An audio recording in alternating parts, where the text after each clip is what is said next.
an overwhelming clamor by the people who are protesting, the thousands of people who are protesting, has been for the resignation of the head of state.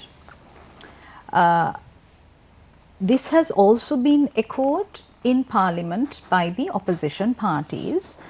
However, we seem to be at a kind of like a deadlock situation where this resignation is not taking place. On the basis, look, I have the mandate of the people. How do you view this? So, yes, it is correct that the Constitution says that the President cannot be kicked out if he is to be asked to, without completing his term, he must be impeached, or on the other hand, he must resign.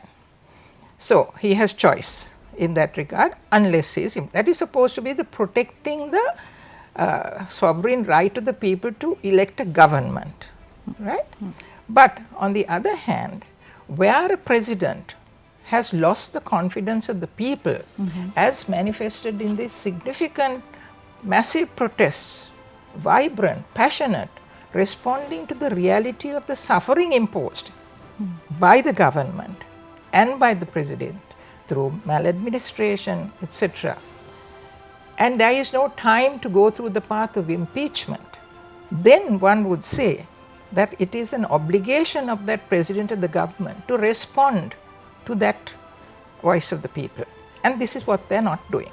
And I would like to just flag the fact that they are violating not just a moral responsibility, a legal responsibility, because the other part of the Constitution is that the sovereignty is in the people.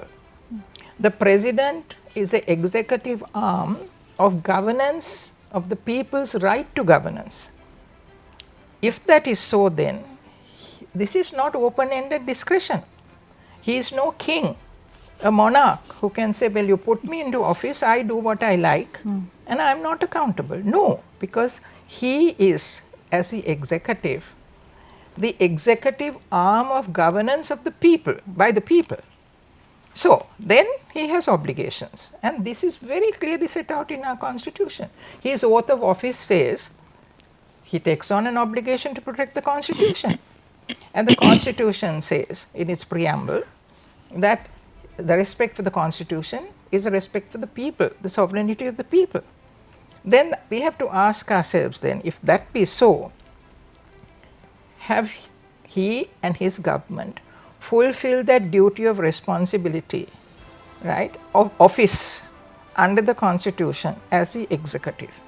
And the clear answer is no. If a country has been reduced to bankruptcy and food insecurity because of extremely flawed decision making, then that government and that president has not fulfilled their obligations to the people